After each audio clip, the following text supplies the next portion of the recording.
This is Moreno Kung Fu Panda Kachapur. He's a 32-year-old upcoming pro MMA fighter from Switzerland with a professional record of 8 wins and 2 losses. His career is currently rolling. At August 25, 2024, so just a couple of months ago, he became the heavyweight champion in the Levels Fight League, the biggest MMA promotion in the Netherlands. I want to find out how he began, where he wants to go, what he has learned over the years, and what's next after becoming a champion. So welcome to the Mentis Bellum podcast. What's up, guys? Welcome to the first ever episode of the Mentis Bellum podcast. My guest today is a friend of mine. His name is Moreno Kachapur. He's a professional, upcoming mixed martial artist. First of all, thank you for taking time. Thank you for inviting me into the New Legacy MMA gym here in Aarau, Switzerland. We have talked a couple of times before. Yes. When I asked you if you would be my first ever guest, because I'm a huge mixed martial artist fan. I practiced MMA for 6 years, but I've never had any kind of look behind the curtains of how it is to be a professional and what it takes. Yeah, sure. So, thank you very much for taking time. Moreno will be my some kind of blueprint to see how the future podcasts will work. Yeah, let's do it. First of all, let's talk about your beginning, how you got into mixed martial arts. When was the first time you got in contact with combat sports in general? The first time, I think maybe 2007, 2008, when I was, I think, 12 or so. I did my first karate lesson. I liked the karate style, but then I got a bit I just got with the flow and did the usual things in Switzerland, like soccer and stuff like that. And I stopped training martial arts. And then later on, I got back to it because of my friend's uncle.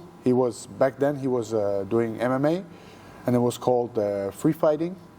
And I was like, man, that's pretty cool. They fight while standing and still fight on the ground. So it never stops. So you always have to do something. Because if you do like kickboxing and stuff like that, if someone falls to the ground, it stops until he gets back up and everything. And there is always a challenge. And I was like, that's something I want to do. Which year are we talking about? When I started with MMA, I think it was in 2015, no, 2014, I think, 2014 or 2014-13, I think somewhere around there. I'm not 100% sure anymore. And where did you practice karate? Karate, I practice in my hometown, Wohlen, in Aargau. And yeah, it was okay. The karate club was okay, but was not that what I was looking for. I just have to ask it because you're from Wohlen. Andy Hook was also from Wohlen. Yes. And he also practiced karate. He did. And he's a freaking legend. Did he have any kind of influence, you being from Wohlen and deciding to do karate, or was that just, okay, that's the first thing I saw, let's try it? No, it was more like the first thing I saw. I heard the name before, but I never looked into it that much. Later on, when I started doing kickboxing, I watched more kickboxing reels and everything, and then I saw Andy Hook and I got more fascinated with him. He has a memorial. Yes, he has one in my old school. It's your old school? Yes. Okay, because I walked past it once and I saw like a marble pillar with his head on it and some kind of where he gets out of the ground on the floor. Ah, that's what that means. I never knew what that was. No, a friend of mine is a huge karate fan, and he explained me that it should symbolize how he gets up. I was like, what was that statue? I never knew. I knew that the memorial with his head and the writing, but I never knew what that on the ground was. Okay, good. Nice. What are when you get into mixed martial arts, the name already says it. Coming from karate, did it already dictate that you would go more for stand-up, or were you free to choose in the sense of, you know what, I'm open, I will try whatever? What are your main styles now? My main style, I'm pretty balanced, I would say. Like my stand-up is as good as my ground game. What was more difficult to get into? More difficult. I think at the beginning it's grappling, because it's like something completely new. It's not something you usually do, right? With the arm locks and headlocks and everything. Because stand-up, everybody knows how to little bit throw a punch. Like everybody knows how to throw a punch a little bit. Even if it's not right, it's like a natural thing. You can do it, or kick or something like that. But grappling is something completely different. You have to really start from zero. And of course, kickboxing also is like the details that makes you better with the timing and everything. But I think jiu-jitsu is the hardest to learn first. To me, grappling was science. It's it so is. accurate, and you don't need power. It just has to be accurate, on point technique only. And I fucking hated it. Yeah. Until I started loving it. It's actually crazy because you can plan. It's like chess. You can plan ahead. Like you attack this arm, but you know he's going to defend it, so you go for the second thing, but that's not the thing you want, so you go for another thing. And it's like you can go so many steps ahead, it's like crazy. I'm more like an instinct guy. I feel what's there and I take it immediately or get out of it and stuff like that. Don't plan that much in jiu-jitsu. I do understand it, but it is so much more complicated, the entirety of the movements. Do you have students that complain? Like, I hate jiu-jitsu and why should I focus on it? Or is the reaction overall positive to jiu-jitsu? I think the reaction overall is positive. I think the first time when you do jiu-jitsu, if you never did jiu-jitsu before and you see it, you're like, that's kind of gay. Because you see like people rolling each other, taking like a triangle, and his head is between the crotch, and it's like, what the hell is going on here? But in time, when you do it, you're like, okay, that's way harder than I expected. Like I know so many guys that are like big guys, strong guys, and they were like, this small guy want to do something on me? No way. And he's like a purple belt, like a good purple belt. It's going to fuck up a 100-kilo guy. It doesn't matter if he's 70 kilo, just because of the technique that the other guy doesn't have. And this is going to use his power against him at the moment. Later on, of course, the power is going to win because he's getting better too with the technique. But at the beginning, if you never did this, it's like you jump into the sea and you cannot swim. It's like, what the fuck am I doing here? You feel helpless until you feel helpless until you started to understand how it works. I had a girl that was like 60 kilo, fucking me up. Yeah. It felt like I was doggy style on the ground and she climbed around me like a monkey. I felt helpless, like a snake. Yeah, it's like if you never did before, it's like crazy. You don't know what's happening, but you just feel like, oh, my arm hurts. Oh, my neck is going to choke out. I don't know what the fuck I'm doing. But in sparrings, it's funny. It leads to a lot of sus moments with your buddies. Yes, it can be. How did it feel to you stepping into a cage for the very first time? Like actually getting in, closing the door, and feeling the steel around you. And because I think it does something to you mentally being locked up. It doesn't have to, but it can. How was it for you? Well, my first time was not in a cage, it was in a ring. But it's like the first time you have a fight, it's completely different than every training you do because the adrenaline you get there is like crazy. Like I remember one of my first just grappling fights. It was like I had so much adrenaline in the final. I was winning by points and I didn't want to make a mistake, so I was on the mount on top of him. So I controlled him. And my coach was like, balance, put your arms out so he cannot sweep you. And I was like this, I was holding him like crazy. I was squeezing the fuck out of him. And my coach was like, here. He was screaming into my ear. His veins came out because he was screaming so loud. And I did not hear him because my adrenaline was so high. I didn't hear him. And after I won, the coach was like, okay, you did good, but you have to listen. And I was like, you didn't say nothing. It was like, I screamed. I was like, there's no way. And my friend showed me a video and he was like this. Ah! And that's the hardest thing, to control your adrenaline. But everything else doesn't matter if it's in a cage. For me, it doesn't matter if it's in a cage or in a ring. It makes no difference. I intended more with the question, like in general, the first time when you train, stepping into the cage, if it's overwhelming, like, wow, shit, I'm standing in a cage. But you did answer with fighting. Yeah, maybe the distance. Because you cannot run everywhere. Like if you have the gym, you have a lot of space you can use, you can move a lot. If you're in a bad situation, you can like walk. Like you can go around all the mat, and it's like, bah. But in the cage, somewhere it's over. You're gonna get cut off because you're gonna get to a wall and it's like, oh shit. You get maybe surprised by that. So I would assume it pushes you mentally to keep pushing forward against your enemy. Like you can't really hide. You have to step forward. Yes, or to close up. Like most people, if they get in a bad situation, they close up.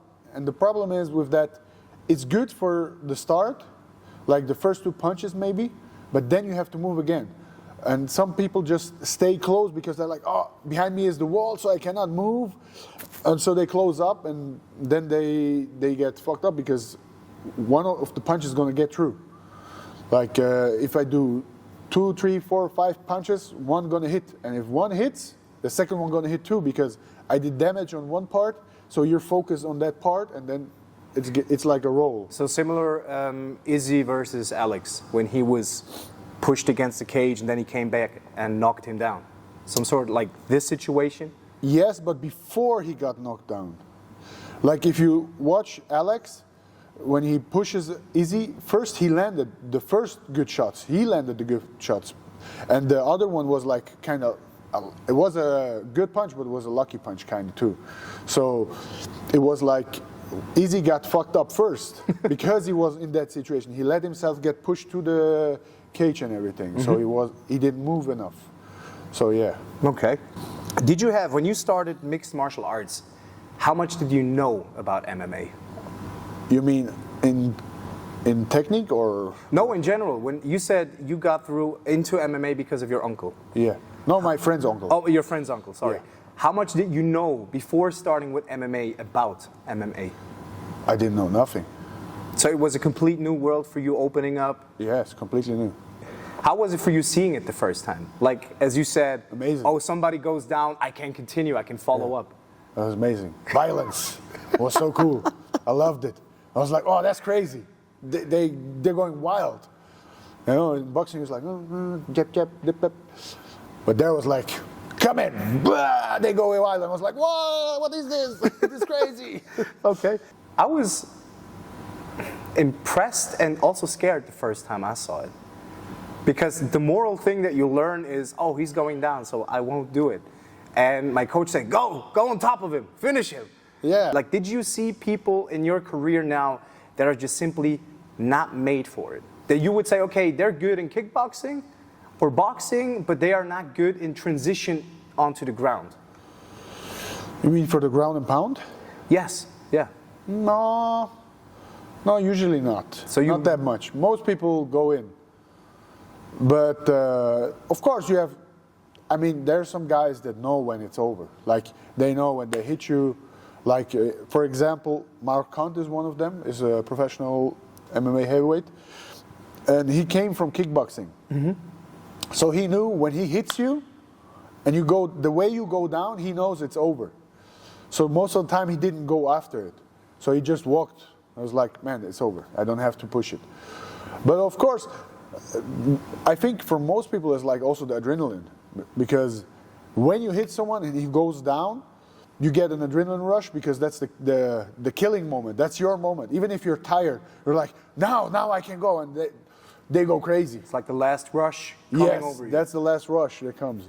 But killer instinct, is a killer instinct something that has to be learned? Or is it something that you believe is in each and every single one of us? Ooh, that's a good question. Because not every person is violent, but I believe every person has a survival instinct. I think everybody has it. For some people it's just later that it comes out. Like for me, I can push it myself, right? But for some people that maybe don't fight or so, they need to get hurt a lot, that they try. And like my killer instinct stays longer because I know I have to go, because if I don't go, he's gonna come, it's gonna fuck me up. Mm-hmm. And like for other people, the killer instinct rush they have is smaller. Like they try, but if they see they're not gonna get there, they give up. I think that's the difference. But I think everybody has it. Okay.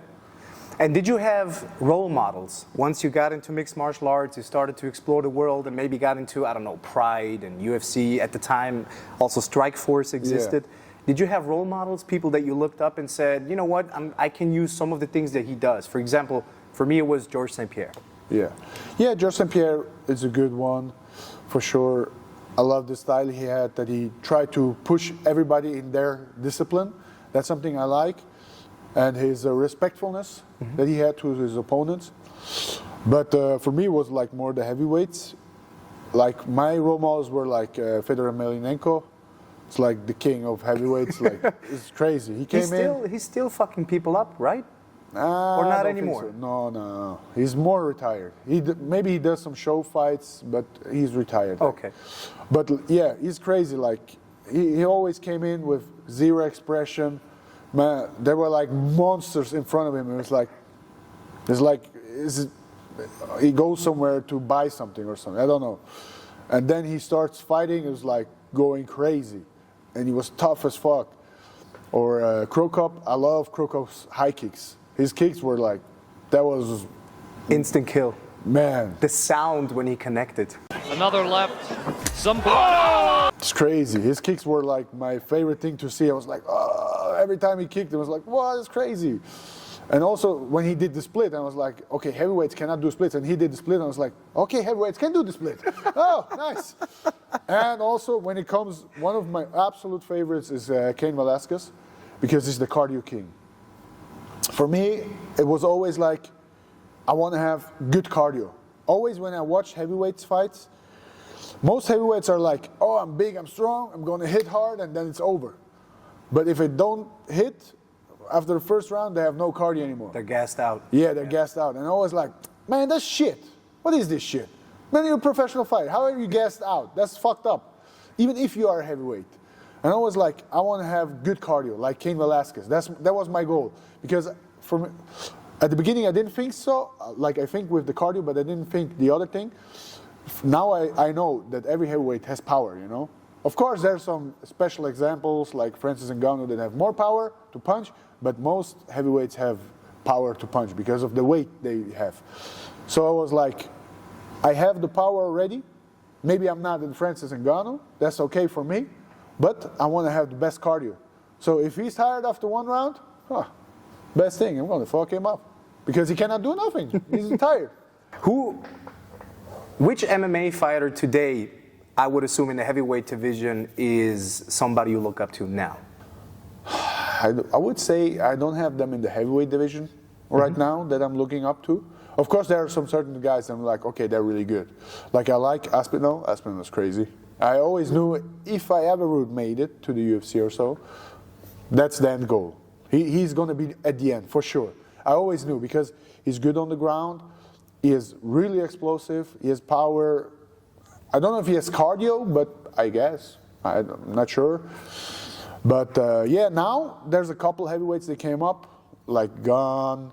You have John Jones now in the heavyweight division. You have a couple of guys there. Blades is pretty good too. But right now, my favorite is Alex Volkanovski, because in every fight he did, he got better. And you always saw his improvements in his fights. And that's something I liked a lot, because you have a lot of fighters, they're good, but they don't improve that much. They kind of stay the same or have small improvements. And every fight he did, he improved a lot. It's like crazy how he did that. I don't even know, because he was already on a high level, and he even got higher. And of course, Max Holloway. I think everybody loves Max Holloway. If you don't love him, I don't know, something's wrong with you. And who else? Rob Whittaker is also pretty cool. I love his style. And Sean Strickland. I love Sean Strickland. But I love him as a person in general because it's crazy. I think what I like about him is just he's outspoken. He doesn't give a shit. He just says what he thinks. You ask me some stupid shit like that, go fuck yourself. Move the fuck on, man. I feel like that doesn't really answer the question. And I think that's missing in a lot of people. But also his style is kind of similar to mine with doing pressure. Like he's always walking in front. He's walking, he's walking you down. And I do the same thing. in the heavyweight division, because most of the time heavyweights look like this. They go really hard in the first round, and if nobody gets knocked out in the first round, they're both like, okay. You kind of see they have like an agreement. I do some punches, you do some punches, and it's like, and then we take a little break because we're tired. And I was like, what the fuck, man? All right. Let's talk about what you do right now in mixed martial arts. In how many gyms at the moment do you actively train? We are in one right now, New Legacy. Yes, New Legacy is one of my gyms I train. My main gym is the Fight Move Academy in Neuchâtel. That's my main gym. I try to be there 3 times a week, like Thursday, Friday, and Saturday. And on Monday, I'm in New Legacy. On Tuesday, I am in Rukus BJJ Clan in Schlieren. And on Wednesday, I'm also here in New Legacy. And sometimes on Friday night or maybe Sunday, it depends how I trained under the week. I'm also in Rukus Schlieren. So it's these 3 gyms. New Legacy, Rukus, BJJ Clan, and Fight Move Academy. Is it loyalty that keeps you in all 3 of them, or do you say all 3 of them can offer me special things? Like, for example, BJJ, I'm going to Schlieren, and I don't know, maybe for kickboxing, you're coming more here. For the entirety of MMA, you go to Neuchâtel. Or is it just those 3 gyms are now your home, and it doesn't matter what you do where? Yeah, I think I always liked these 3 gyms. Like I was in Rukus BJJ Clan before, and New Legacy was actually the last one I got to. So, but it became a main gym back then when I didn't work. I was mainly there, but now when I work, I don't have the time to go down, so I have to stay here in Aargau. And yeah, but every gym offers me something, so yeah. And you are fighting under the flag of the Fight Move Academy Neuchâtel. Yes. Why under them and not on the New Legacy? What Because was it's the my process? main gym. Because it's your main Yeah, gym. it's my main gym. I would be more there if I wouldn't work. Like if I wouldn't work, I probably would live there too. So yeah, because I really have everything there. That's maybe in jiu-jitsu, I have the best jiu-jitsu is for me in Schlieren. Yeah, they're like the best guys because I have a lot of heavyweights, they have a lot of black belts, and they have a lot of knowledge too. Like there's also guys that did MMA before there, so you can really get something out of everything. Yeah. Okay. How many effectively days do you train and how many hours per week? Oof. Not counting the hours that you coach, because you also coach. Yeah. The training hours, it's hard to say. But usually I try to train at least like 5 to 6 days, like Monday to Friday for sure. It depends if I feel I need a rest day, I take a rest day there. Sometimes I even take 2 rest days. It all depends on the physical mode I am in. And if I can, on Saturday we do usually sparring in Neuchâtel, so yeah, 6 days I try. From the hours, it's hard to say. Yeah, I don't know. You don't know? More than 20, 25 hours, you think? Around 20 hours probably. Okay, Yeah. good. You are also a coach. How does it help you to be a coach? Because Joe Rogan once said in a podcast that once he started to train other people, he improved immensely because he started to see more behind the details and how things work, how moves are built up. How much does it help you coaching other people, getting better in what you do? Yeah, it helps me too because like, how can I say this? Like for some guys, for me, when I see something, I usually understand it. It's like, it clicks, I know, okay, this is how it works. Of course, there's some certain details that maybe the coach sees that you have to do better, and also like from the feeling. But if you have to teach someone that don't know how the move works, so you tell them to kick, and you see him kick like, and it's like, okay, that's not it. You have to move your hip more, you have to this, and then he does it a little bit better, but still not what you want to see. So you have to adjust, and then you know, okay, actually there's, for you, it's like automatically because you saw, move, okay, boom, boom. For me, it's easy. But then you have to show him that, and he has to do the same thing, and you have to give him the details. So you start to understand the details more, and yeah, then you understand, oh, why you do this. Maybe because I step here, when I trip and everything. Yeah, you understand more the movements and how you can build up. Do you also coach your fighters at fights? Do you support them? Are you going with them? Yes. Usually I go with them to the fights with my friend Sivan. And because at the moment I just have kickboxers, but maybe later on I have some MMA fighters too.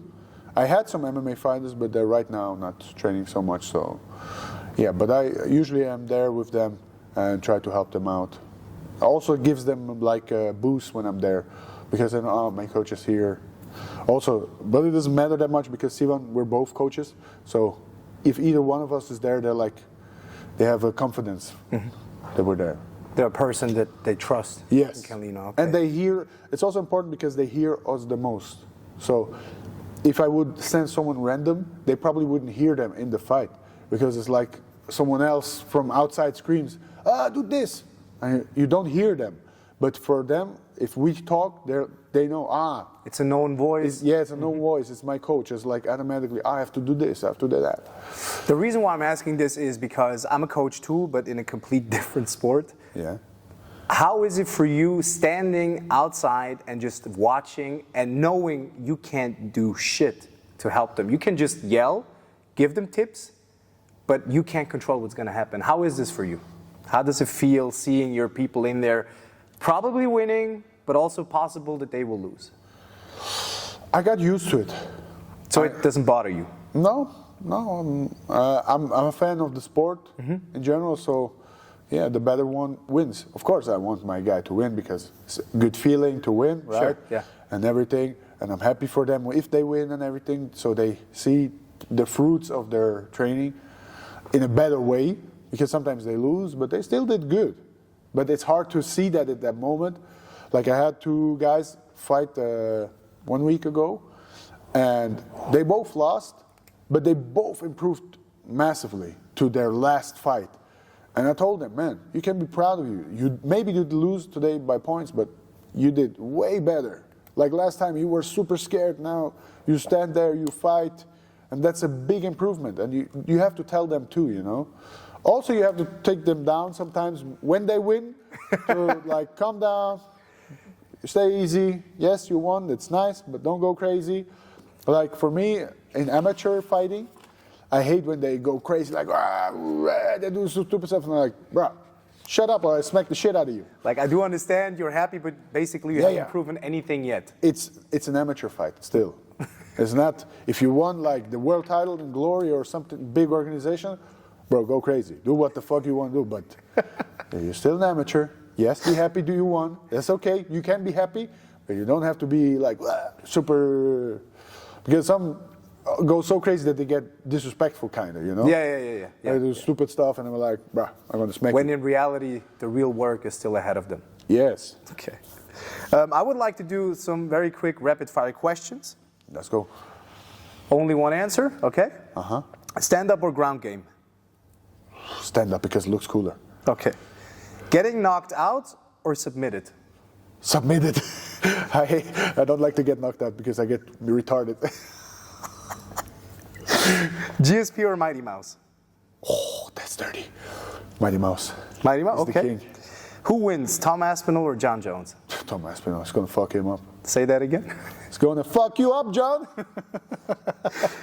Judo or wrestling? Ooh.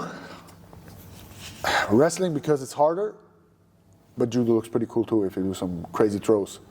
Wrestling or sambo? Wrestling. Okay. Kick or Thai boxing? Thai boxing. BMF title, over or underrated? Ooh. Underrated? No, overrated. Good. Yeah. So we agree. Who influenced combat sports the most? Chuck Norris, Jean-Claude Van Damme, or Steven Seagal? I think one of them we can throw into the trash. I just wanted to name him. Who influenced the most? I think Jean-Claude Van Damme. Okay. With fight, Bloodsport and everything. Who of them wins against Bruce Lee? That's such a hard question. I think no one. Good. Oh, No, I think Chuck will win. Yeah, Chuck will win. Chuck Norris? Yeah. No. Oh, you said Chuck Norris? No, of these. Okay, let's put Steven Seagal away. Chuck Liddell. Oh, my bad. No.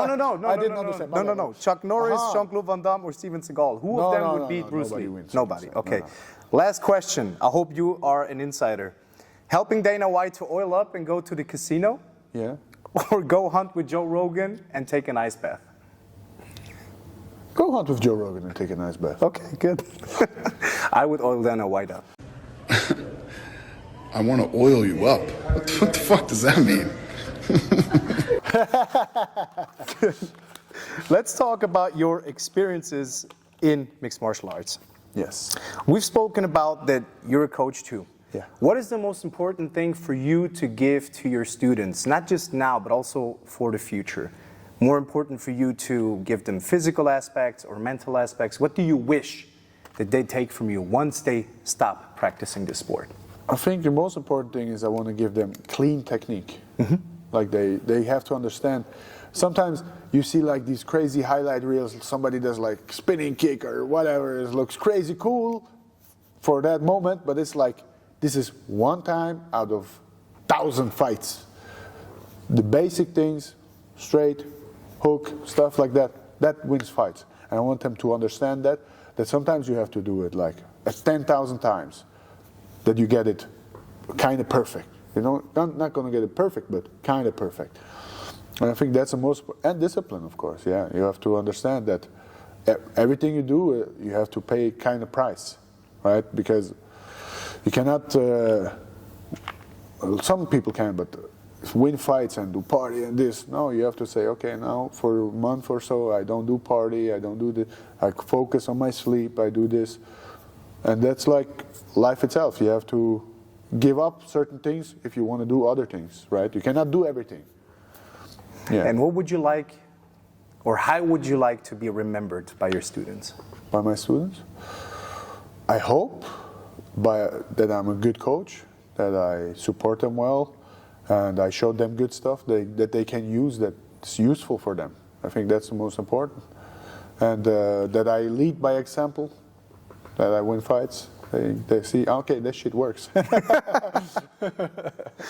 Okay. Because sometimes also I had like one time I had a fight where I didn't block low kicks, and I always tell my students, block those fucking low kicks. It's so stupid to get them. And I didn't block it. The first step I made out of the cage, that's the first thing I was thinking was like, I'm such a retard.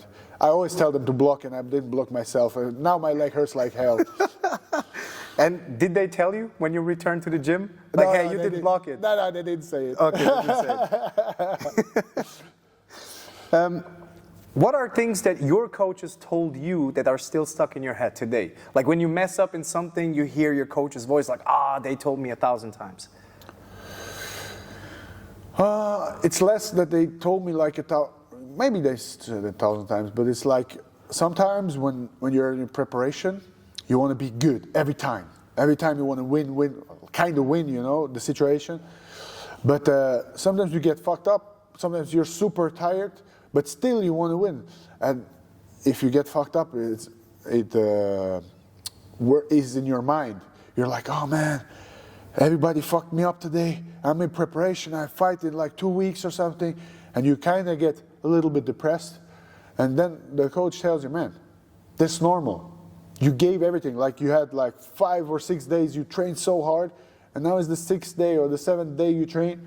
Of course you're tired sometimes. Of course, you cannot win every time. So they pull you back to reality when you put too much pressure on yourself. Yeah, that's like, they told you, that's normal thing. It's going to happen, you know? And I think that's something that is good to have sometimes, that because you're like, oh fuck, you're making it a bigger thing than it is. Mm-hmm. Because maybe next week it's completely different. And yeah, they kind of try to help you out there with your mind. How were your first sparrings? We talked about it a couple of minutes ago, the first time you sparred, but what is going on inside of you the first time you're having an actual sparring? Is it hard for you to keep control when you're getting punched into the face or maybe taken down hard and you drop on your head? How was the first time having a sparring? Ooh. It depends what kind of sparring you do. Like my first sparring I had was in stand-up, like kind of kickboxing. And there I was actually already holding back. Like I had not for sure not the control I have today, but I already had control because I knew I'm 120 kilos. I cannot punch someone in the face full blast that is like 70 kilos. I'm going to fucking kill him. So I was holding back already. But yeah, with time you learn to hold back more or give more too, because you have to learn in certain situations that if the partner goes hard, you have to kind of go hard too sometimes. Even if he's lighter, just to tell him, hey man, calm down. I can go hard too. Like, don't push it. Yeah, don't push it. But also, if you go too easy, you're too loose and you get hurt. Like that's something I learned that my good friend Volkan Özdemir told me is like, sometimes you have to go hard too, because if you go easy and they go hard, they're going to catch you when you're too loose and you're going to get injured just because you did go too easy, because you don't have the tension. So yeah, that's something you learn there in the sparring. But yeah, I was pretty cool in the first sparring I had, but probably the first time I get punched on the face on the ground, that was a bit different. Yeah.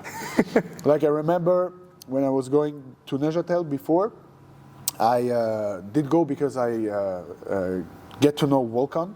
I contacted him when we were on a seminar, both. And then I asked him, can I come to do sparring there? And it's like, yeah, sure, because I don't have much sparring partners in my weight class and everything. And when I go back down, I did sparring with Volkan and everything, was good. And then my last round with my other friend, Enrique Shigemoto. And I knew these two guys were the big dogs in the gym. So I knew I want to do with them. So I did with Volkan, he was easy with me, he didn't go too hard, you know. And then I did with my last round when I was already dead, was like, we did like 12 or 13 rounds of sparring and I was dying. I had no cardio. I was 140 kilograms. 140? Or even more. And I was like, oh man, I'm dead. And then I never had the chance to go with Enrique, but then he was like, oh, you want to do? And I was like, fuck, I'm actually dead, but I really want to do with him, so I do with him. And he took me down, but he didn't punch me hard, but he punched me in the face like 100 times, but easy. And I was on the ground, he was pushing me, I was like, oh fuck, I'm dying. And he's punching me, and he's like, don't give up, stand up, stand up. I was like, in my mind I was like, what the fuck you think I'm doing? I'm dying and you punch me in the face and tell me to stand up? What the hell? That was like, what the hell happened today? But it's also, at least what I heard, that most injuries happen during sparrings, not in the fights. Would you agree, or like, no, I don't think so? Yes and no, it depends. Like, I like to do hard sparring sometimes, but not all the time. Because, yeah, if you do it all the time, you probably get more injured than you should. And also, it's like a saying, you can fight in the gym or you can fight in the ring. I like to fight in the ring and not in the gym. Sometimes, yeah, it's fun to do it, especially if you have good partners where you know they have the control. They know, okay, I hit them well, so I don't have to go after it. But if you have like someone that comes from outside and they go hard, and then they see, oh, I hurt him, now I have to go. They go crazy, and then it's like, bruh. They take the sparring and turn it into an actual fight. Yeah, they turn it into an actual fight. But yeah, sure. Yeah, most of the time I like to do it technical, and then you get less injured, I say. But I see a lot of guys injured, like in technique. Like, it's most of the time I see people getting injured in things where like that's a normal thing to do. Like I have a friend, a professional fighter in MMA. He goes hard in sparring, like they go to war. Nothing, no injury. He did technique and he just did a step like this. Knee was gone. I was like, what? That doesn't make sense. Man, you try to kill each other sometimes, and there, in nothing, it's like, bruh, that's insane. Oh, that's so fucked up. From, as you said, you go hard and then a simple step, you fuck your knee up. But of course, you can get injured in sparring too if you go. Yeah. But I say most of the time you get injured if you are too loose, you go too lazy, and the other goes hard, and you get surprised maybe. Now, are there sparrings with people maybe that you think, what the fuck are you trying to prove? Why? Why are you going so hard? Will you just be Yeah. like, yo, it was easy, and now all of a sudden you try to knock me down? Usually that's if you have like guys coming from outside to your gym, like you have an open sparring and you have some other guys coming, and most of the time sometimes they try to win, you know? I mean, you can try to win in a good way, like, you know, okay, he hit me like 1 time or 2 times now, so I have to hit him 3 times, just in points when you count in your head. It's like, okay, I did a bit more, so I should have been winning, kind of like that. But then there's like other guys that come like they want to prove, like I'm here. Yeah, that's what I would expect. Yeah, they come and they try to prove, and I was like, bruh. Why? Yeah, I had one guy come to our gym. He was recommended. Our gym was recommended by a friend, and then he came. He was a heavyweight too. He's an amateur, and he did go hard. And I was like, bro, you for real? And for me, most of the time, I give you like 2 or 3 chances, and then I'm like, okay, now I'm gonna fuck you up, because it's over. If you go hard, I have to go hard too. One thing I want to know is, because I encountered 2, and one of them was sadly my coach, and this is why then I stopped going. How many wannabe mixed martial artists did you meet? Like who say, or they pretend that they understand what MMA is, and then they expose themselves by showing you that they actually don't know shit? How many? Oh, did you see have? them all the time. Yeah, they come and go. How many tough guys did you meet who came in here, street brawlers, who believe they can fight? Then they come in here in a place where people actually know what they're doing, and they get beaten up, and they're like, oh shit, this is not for me, this is too tough, I'm not gonna come again. Yeah, well, I have a couple of guys like that. Yes, all the time you get guys like that. And especially, you have like, you call them mat enforcers. I'm the mat enforcer. The mat enforcer? Yeah, this is the mat, and I'm the enforcer of the rules. Oh, okay, now I understand, sorry. So if I see you go hard with someone that has no clue, like, or is a beginner, I'm like, okay, come to me. Come with Try me now. that again. Try it again.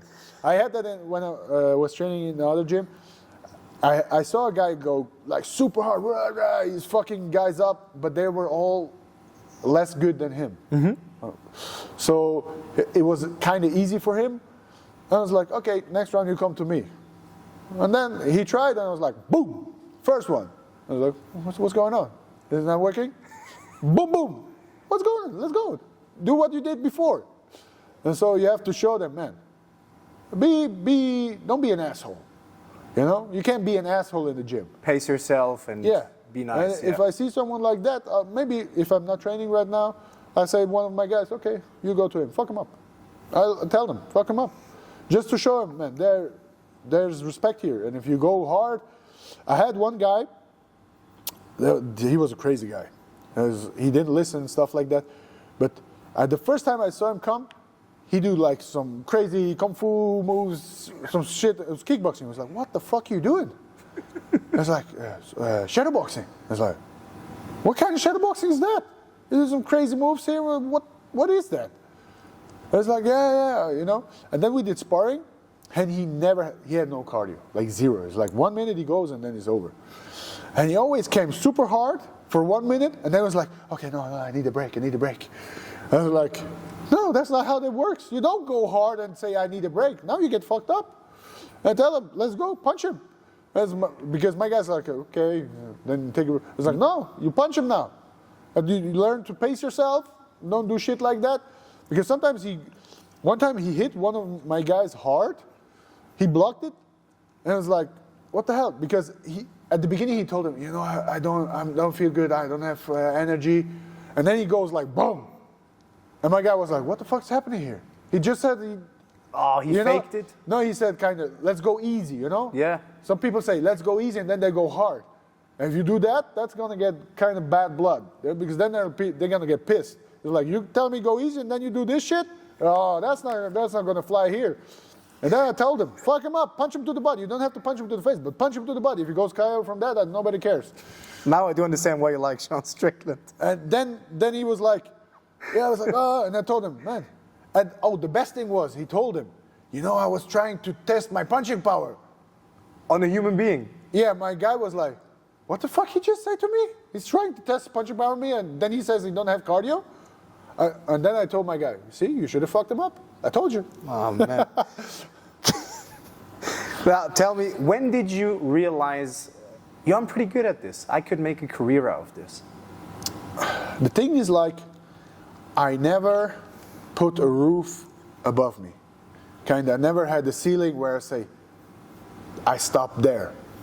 Right? I think that's most important thing, because I see a lot of people, they're like, oh, this is something beyond me. I cannot reach that.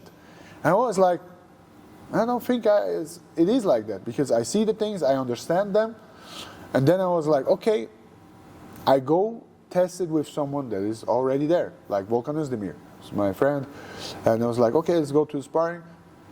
If he does stuff that I cannot imagine myself doing, then okay, I can understand it's not for me. I'm not for it. But everything he did, I always was, okay, yeah, I understand. He is better than me because he has more experience. But it's not something I could never get to. Mm-hmm. Also, when we do sparring, I know, okay, you fucked me up probably, or this and this at the beginning.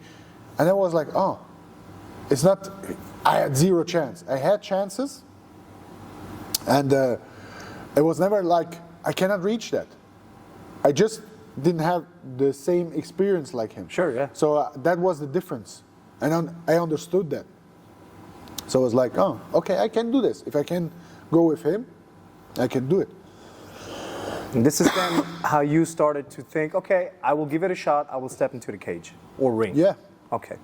Now on April 7, 2019, correct me if I'm wrong, I did a research, I hope it's right, you had your first amateur fight in MMA that you won. Is that correct? Yes. Good. And that I won. I had one before, but that was not counted on.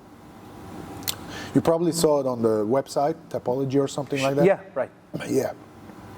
I mean, my first one was in 2012, I think.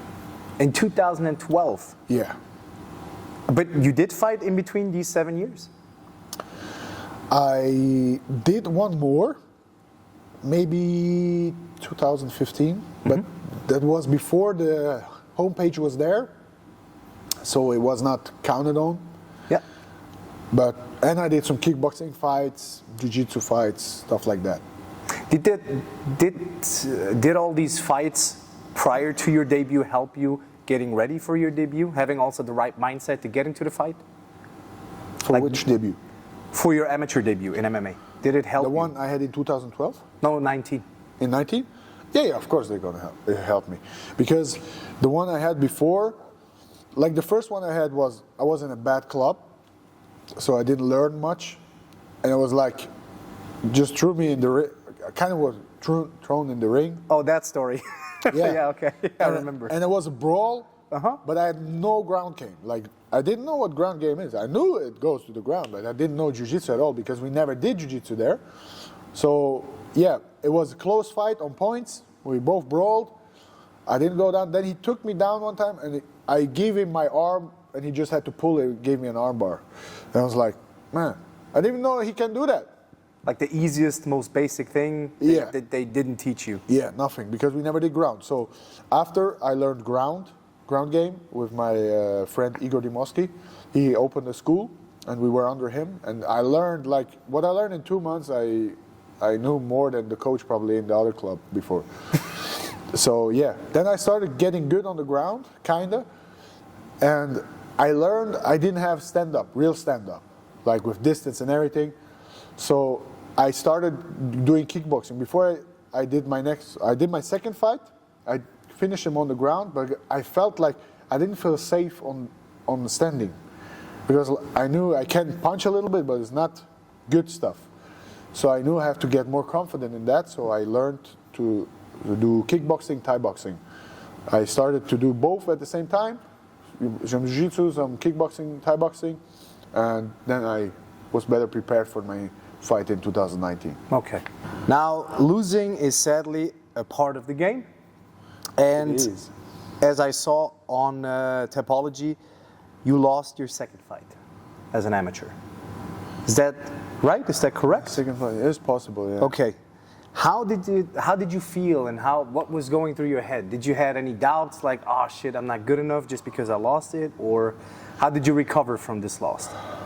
No, I didn't have doubts that I was not good enough, because actually I was winning that fight, but my preparation was not good enough, so my cardio was not there. And then he clipped me with one punch. I did go down real quick. I came back to me, but because it's amateur, they stop the fights earlier because they don't want to get brain damage or stuff like that, and that's good. At first I was like, man, why did you stop? I'm already here, I'm back. But then when I rewatched it, I was like, I apologized to the ref there, because I know him. He's also like a commentator, and he does these events. I was like, yeah, okay, no, man, I'm sorry. I know you did your job to protect me and everything, so I understand. I was more angry with myself because I didn't prepare well enough. I didn't take it like seriously enough, because it was amateur probably. And yeah, that's something I wouldn't do anymore. Like with my guys, I always prepare them hard, like prepare them like they fight for a professional fight, because I want them to be prepared as well as possible, so they also don't get like bad like injuries or stuff like that. Because you also saw like in amateur fights that people died in fights, you know. So I was like, I don't want that to happen, because that happens if you're not prepared well enough. How wrong has a fight to go on any level that you die? It's preparation. If you are not prepared well enough, and like my first fight I had, like, and the coach is like, yeah, just go fight, you know, that can happen because your muscle is not there, you didn't have right sparring, you know. If you do like, for example, if you just do like light contact sparring and then you go into an MMA fight, it's, even if it's an amateur fight, sometimes you have good amateur fighters. They're like maybe close to being a pro, but they just want to do some couple more amateur fights, or just started because they trained like for 5-6 years and now they decided I go into the ring. And you have huge differences there. You can have someone like, let's say you train for 5 months and the coach says, yeah, you have good improvement, I can let you fight in an event. And you have someone the same, then it's okay, right? But you don't know, maybe you have someone that trained like for 7 years and he trained with good guys, like pros and everything. So he got adjusted to the pros, not to amateur level. So he's already a little bit better than he kind of should be. But he has to get experience in fighting in amateur first. But still, he has more confidence in everything. And you're going to see differences there. Like I saw some guys that are really good in amateur fights. It was like, okay, this guy could be pro too, you know? And then there's like guys that are not well prepared. Like I had a friend, he wasn't that good, but he was consistent, he had improvement, so we said, okay, yeah, we let you fight. And then his opponent, luckily, was worse than him, luckily. Yeah, or we hope that he has someone in the same category as him, or worse. Luckily, it was worse. But the other guy, man, that was like insane how bad he was. It was he was like 40, more than 40 years old, probably 45, 48, something like that. He wasn't well trained. He was not prepared. Luckily, we didn't do with ground and pound. If he was in an event with ground and pound, he would have died, for sure. But does the dying happen just because of the impact to your face, like your brain stopped working? To me, it's just how hard does a punch or whatever has to be? Because you see professionals getting fucking knee to the face, and a couple of seconds later they get up. It's your muscle. Your muscle. That can't hold against it. That doesn't give you stability. If you don't do real sparring, like if you never did a hard sparring before, you don't know how that feels, how the punch hits you, you know? And the absorption of the power with your neck that you train. You need to have all these things, or the cardio. If you don't have cardio, you're more loose because you're out of energy, and you can get more fatally injured. Stuff like that. And also, something that plays a role is maybe the referee. Because some amateur events, the referees are not that good. I saw some amateur fights where like the referee waited that someone dies to stop it. Like, Yeah, yeah, man. no, for sure. The guy was on the ground already getting like 20 punches in, and I was like, bro, when you want to stop? When he's dead? It's like, there's many factors. But I say for sure, one of the most thing, of course, an unlucky punch can happen. Sure. A stupid punch can happen. Maybe you roll in and he hits you to the back because the back of the head is forbidden to hit because you cannot train it. And maybe because of that he gets an injury that can get a swelling in the brain and whatever. And yeah, stupid stuff can happen, but it happens more if you're not prepared. Like you see I think if you watch the fights of these guys that died, probably you see they're not prepared. And maybe they're out of cardio after 30 seconds or a minute, but you have like 6-7 more minutes to fight. What you gonna do? I have this question later up, but you already talked about it, and this is why I'm gonna ask it to you now, or ask you to say something to the camera. For all the people out there who say mixed martial arts is too dangerous, a rooster fight, putting into the cage like animals, people who understand mixed martial arts know how safe it actually is. So you, as a pro fighter, as a coach, can you explain to the camera why mixed martial arts is one of the safest sports or combat sports? I would say it's one of the safest sports because you have a lot of regulations. The referee is watching for them. It looks dangerous because you can hit someone on the ground, but there's like limits you can do there. Like in some organizations you can do knees on the ground, some you cannot. And because of that it's safer, and it's also safer like if you look for boxing, most boxers get hit to the head all the time. And in mixed martial arts, you switch it up. You go to the legs, you go to the body, you go to the head, but it's not all on the head. So the damage is split up. So I would say it's safer because of that. And yeah, you can also grab someone to break the punches coming in. Like if you grab someone, it's hard to get punched if you do it right. So yeah, that's probably. And it's also simple physics. I mean, in boxing you have a way bigger surface hitting your face. That's why they bleed less. Where in mixed martial arts you have smaller gloves. Therefore, the impact is more focused on one point. And this is why you get cut more easily. Yeah, but also, like you said, in boxing you have bigger gloves. You're going to try to hit harder.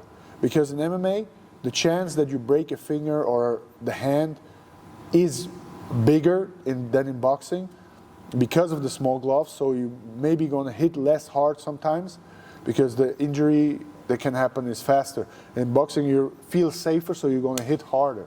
But there are also scientific testing and proves that boxers have way more brain damage than mixed martial artists at the end of their career. For example, if you look at an Anderson Silva who did it for 20 years, and he's still okay. But he didn't get hit so much, too. Of course, but I'm just saying, if you look at some other boxers, because again, the surface of impact is so much bigger that it's going to rock your head way more. Right? Yeah. And like I said, you can punch harder and everything. And and what I said at the beginning, in boxing is most things goes to the head. Of course, they go sometimes to the body, but 50% of the body gets not attacked, like the legs. I can finish a fight by leg kicking. It's not going to impact your brain. Your brain is going to be okay. Yeah, your leg's going to hurt for a week or two. You're probably going to but it's going to heal up. Say like, oh, this motherfucker fucked up my leg, and it's going to hurt every step you make. But still, your head is good. Yeah, right. Now, you already had 10 fights. Yes. Do you feel an improvement of how nervous you were and also the adrenaline rush at the beginning and how it is now? Or do you just simply feel safer because of experience? I definitely feel safer because of the experience, yeah. At the beginning, I was like, oh, I cannot fuck this up. I was more nervous but now I'm like in there, I don't know, I do my thing, and as long as I stay calm, everything's gonna be all right. Do you have moments where you get rocked so hard? Like, what's your hardest beating you've ever taken? My hardest beating? It's hard to say. Probably like 3 fights ago or something like that. Because my leg was fucked up pretty bad and my knee got injured. Probably that. I got hit, I think in my second pro fight, I got hit a lot in the face because the guy was pretty quick. And it looked pretty bad because my nose was bleeding and it was all going down. But Yeah, most of the time, if I got rocked like in my career 3 times, I think, maybe. Yeah, 3 times. I just see like the level change because my legs give up, my head is still there, and I see my head is somehow going down. It's like, oh, I got hit. Okay, and I know. Most of the time I stayed calm, and I knew just gonna block now because now he's gonna rush in because it's like, oh, that's my moment. So, yeah, 2 times they saw it. 1 time he didn't see it because he kicked me. One was a spinning kick. He hit my back of my head with his heel, and I was going to the side, and I felt like everything was a bit dizzy, and I was like, okay, now I have to push. So he doesn't see it, so he cannot rush me. So I make a step in, and I was like, oh, shit, he's coming. I was like, okay, now I have a little bit of time. To recover from to recover from. Okay. Yeah. You see in Muay Thai, for example, they toughen their shins, like Yeah. kicking trees. Is it possible to physically toughen up your face? So you get used to getting rocked? Not really, right? No, I wouldn't recommend it. No, but so you can't really train getting punched in the face? The only training you can do is neck training, like strengthen your neck to a maximum, like neck rolling, like a wrestler. What? Or with weights and stuff like that. That's something you can do. That's for the stability. Yeah, and the impact. So when you get hit, that your head is not like what, flopping around. Like he can take the impact and you stop by yourself, something like that. That's something I do too. Sometimes depends on the opponent or the period of muscle training I do. Mm-hmm. But yeah, that's something I do. But punching someone in the face is not going to make you better. It's going to make you more stupid. Okay, no, because my experience, I had a glass jaw. Yeah. Like I was rocked so fast. Yeah. And I hear it ringing in my ears, and I felt like I had to throw up every single time. I had a headache immediately. And this is why I'm asking, you have more experience if there is a chance. Of course, there's guys, they have a harder chin. Mm-hmm. Like it's a genetic thing. Okay. Like there's guys with a glass chin, there's a possibility. But there's guys, like I have a hard head. Like you can punch me a lot. It's not good that I get punched a lot because sometimes I get too lazy because I know I can get punched and I take one, but it's stupid because maybe at the end of the day I get retarded. All right. October 23rd, 2021, you had your pro debut at Lions FC. Yes. Good. And you won the fight. And while I was researching, it said corner stoppage in the first round after 1 minute and 15 seconds. Yes. What have you done? It was actually kind of crazy because I broke my opponent's arm with a kick. With a kick? Yes. I came in, it was like a huge dude, like jacked up on steroids and everything. It's like a fucking gorilla. And yeah, I was pretty cool because I knew it's technically not so good, but it probably has power, so I have to watch out for that. So I started with some kicks, and when I wanted to do a middle kick, he tried to step away and he had his arm out, and the whole force of my kick hit his arm and probably broke it in that moment. He didn't feel it right away because of the adrenaline and everything, but I punched him a couple times, and then I took him down, and when he fell down, he felt it. And the thing was, we were close to his corner, and I was punching him on the face, like from side to side. I tried to not hit his back of his head because it was like this. Mm-hmm. And he was screaming out on Serbian to his corner, my arm is broke, but it was so loud that they didn't hear him at the beginning. Okay. So, and the ref thought he was saying, oh, he's hitting my back of the head. And I also thought he was saying that. And the rest said, no, he's not hitting. I was like, no, I'm not hitting. What the fuck are you talking about? It was just hitting him the whole time. It was like crazy.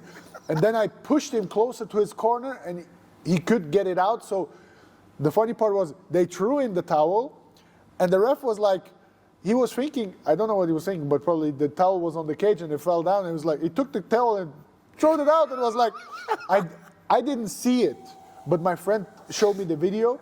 And normally, if someone throws the towel, it's over because the corner says, my guy's over. He cannot do it anymore.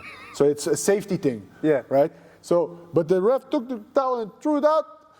And the coach jumped on the catch, was like, "Are you fucking crazy?" And then the ref was talking to him. We stopped the fight, you know, and then it's like, "Oh, my arm." It's like, "Oh, what's wrong?" It's like, "It's broken." It's like, "Oh shit, I'm sorry." And then I felt kind of bad because I didn't understand it, that he was saying my arm was broken. But hold on, his corner, none of them spoke English for the ref to understand, or was it just too loud in general? No, it was too loud. Oh, okay. So, but they throw in the towel. That's the sign to finish the fight. Yeah, usually, you but have he to just stop threw it now. out. Yeah, and he did not understand because it landed on his shoulder. And was like, "Oh, what the fuck is this shit?" And he threw it back out. And I saw that in the video. I was like, "What is crazy?" Because they tried to save him and he didn't get it. So that's why the corner jumped on the fence. Then they talked English, of course, but that's the sign. You don't have to talk. That's the sign. And the ref right? was just like, "Oh, it just dropped on Yeah, my what the shoulder." fuck is this shit? Get out of here. Here, someone has to die. Oh, man. All right. What's the average pay in amateur and pro? And I know it varies from organization to organization, but is there an average that you could say, you know what, I'm getting this much paid for a fight? No, it's not. No, probably not. Maybe $1,000 in pro at the beginning, probably. But in amateur, you don't get paid. Probably have to pay sometimes. What? Yeah, it depends on the event you go. You probably have to pay. Amateurs. You pay so you can go fight. Yeah. But they also make money out of you as you fight. No, because it depends on the event. If it's like it's a night event, like a gala, then maybe you get maybe $100. Maybe $100 for getting Maybe. your ass kicked. Maybe, or you don't have to pay. Oh, that's generous. Yeah, because amateurs to learn. It doesn't matter what you can lose every fight. Nobody cares. Of course, it looks better if you win. Yeah, but, sure. Amateurs here to learn, and you don't get paid for that. But yeah, it depends. Sometimes it's like a gym. It's in a gym, the gala, or gala.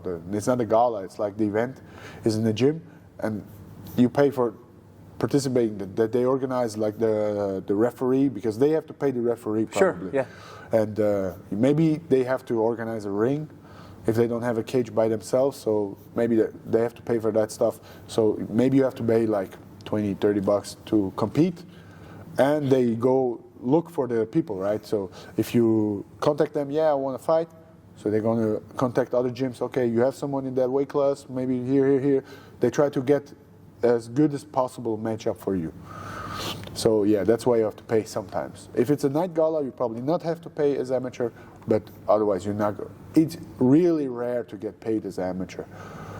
Like maybe $100, but Do you at least get, I don't know, food and something to drink while you're backstage, or? yeah, if you pay for it. Okay. You can have a sandwich or something like that, but no, you don't get stuff like All usually. right. But in pro most of the time you get some stuff. Yeah, you get food. Like in pro, what's paid is most of the time is the travel, the hotel, stuff like that, and then you get. It depends. Yeah, it's like $1,000 if it's a better organization and you have already a name a little bit. Maybe it's $5,000. It can go up pretty fast. So you're now at Levels Fight League. Yeah. They pay your staying. Yeah. In the Netherlands. Yeah. They also pay the flight. Oh, really? everything. Yeah. Okay, good. I didn't know that. I thought Yeah. this is all paid by you, and once you get paid for winning or whatever, you There then... is some organizations that do it like that. Like I fought in an Italian organization where I had to pay everything up front first. I don't want to say anything. Not the hotel. The hotel they paid, but I had to pay for the gas and everything because it was shit to get there with the plane, so I had to go with the car. So yeah, I had to get the car and everything to go down there, and then I had to send them the receipts. Okay. Like, okay, I understand. Good. Then they pay that on top of the commission they pay you anyways. Can I ask something, just because I am Italian and I know how the work ethic sometimes is down there? How long did it take them to pay you? I think. This is no shot against Italian. I just know the bureaucracy of the I country. think 2 weeks maybe. 2 weeks? All right. That's okay. That's usual. Oh, really? Yeah, Okay, it's good. like 1 or 2 weeks it takes. Good. How long does usually a training camp go for you? Usually you say 4 weeks. Does it depend on who you're gonna face, or in general, how you feel at the moment? Yeah, I think how you feel at the moment is for sure something. Like maybe you're more injured, so you have to take more breaks or stuff like that. And yeah, of course, it depends who your opponent is. There's like super technical guys, you have to watch out for more stuff, and there's like more simple guys, right? They have less tools to fight against you, so it's less hard to adjust to it. So you can say, okay, for an easier opponent, I'm taking 3 to 4 weeks, and if somebody's more difficult, more technical, I'm going to take 5 to 6 weeks, for example. Yeah, maybe, yeah. Okay. It can go up, for sure. Can I ask you something else that now has gotten into my mind? Because you said if you're injured, I'm in the realm of artistic gymnastics where people are constantly injured on a pro level. There's not a day where something doesn't hurt. Do you have that in mixed martial arts too? Like constantly, every week, something that hurts? Or isn't it that bad in mixed martial arts? No, most of the time, something hurts, most of the time. But it's like you have to get, of course you have to get used to it, but also you have to listen to your body. It depends what it is, you know. If it's harder, take a break. It's more important, it's better to take a break than going like 50% all the time. So you have like 100% days. That also makes you feel better, right? And yeah, you have to get used to it. You have to learn, like especially if, let's say you do jiu-jitsu and something is fucked up. Like if I know my right foot is fucked up, I'm gonna give him my left foot. I'm gonna show him my left foot the whole time. Like, look, there's a left foot, take it. That's a good foot, take it. So I hide the right foot so it gets less attack. And I have to play smarter. I have to adjust my game and everything. But I think you also say right before you start rolling, hey, listen, my right foot is fucked up. Please don't. Don't you do that? No, I hate that. I don't like to do that because in the fight, you can also say, yeah. Can I go, hey man, my right foot, don't hit it, hurts, please. Yeah, don't hit it. No, I have to adjust. It's like in the fight too. If I know my right foot is fucked up, I have to use my left foot or something else. I have to adjust the game. So here's the same. I don't want, because if you say something like that, it limits your game. So you find excuses to, also. It's easier for you then also because he's not going to do a lot of stuff because every time he goes there, it's like, oh, it stops him. And maybe that stop is going to get you an opportunity. I don't want that. I want him to roll normal. If he gets me, I can tap faster. I can say, okay, stop, it's good, you got me. Okay. But I don't go, oh, watch out, my right foot. It's like, no, that's my problem. It's not his problem. Now, you talked about cardio being a huge strength of yours. Yes. Do you specifically train cardio where you just, for example, like today I'm getting on the bike for an hour straight, or I go running, or is it just you do enough cardio while doing kickboxing, wrestling, or do you specifically do it? Both. I do specifically, for sure. As my biggest enemy is right over there, the air bike. I hate that shit. I hate it to the core. The guy that made that, if I see him in hell, I'm gonna fuck him up. It's crazy. This is like the worst thing that was invented. This is like a torture machine. But it is really good. It's like one of the best things you can do because it's gonna push everything. It pushes your arms, your body, your legs. It's like. Well, the assault bike is an asshole machine, bike. but. Yeah. I only heard good things. Like once you start getting used to it and you love it, you will get enormous benefits from it. No, there's no getting used to it. Then when you get used to it, the plan changes and you have to do different shit on it and you're like, fuck this shit again. Nice. Now, while you prepare for enemies, do you specifically prepare for him or always try to keep a balance? Like, for example, you know he's a machine on the ground game. Yeah. Do you lower down your stand-up to get better on ground game, or do you keep it the same level? It depends. Like if I know he has like certain attacks, I do it usually like this, that I watch out for certain attacks they have. So I try to get my movement better there, that I don't get caught by that. But otherwise, I keep it the same because the thing is, in a fight, if you focus too much on what he does, you make it easier for him too. Because yes, you watch out for this and that, but he also has other tools probably. So it's not just 2 tools, he has like 5 tools, but he uses them the most, so that's what you see, and that's what you focus on. And if you watch too much for that, he's gonna get you with something else. So my game is to push my game on him. So yeah, of course I watch out for certain things, but most of the time I do me. I have to get better. I have to do my stuff, because that's how you win fights. The one that can push his game to the other guy is going to win the fight. Trying to let him fight your fight. Yeah, my way. How intensively do you do sparrings before a fight? Is there a time limit where you say, okay, so many days before a fight, I don't do sparrings anymore because of injury possibilities? Yeah, I try to, like, at least 1 week before the fight, I don't do sparring anymore, or 2 weeks. Better is 2 weeks. One is because of injuries, yes, of course. The other thing is, like, I try to get my brain some time to refresh. Mm-hmm. Like I said, you can fight in the gym or you can fight outside, you know.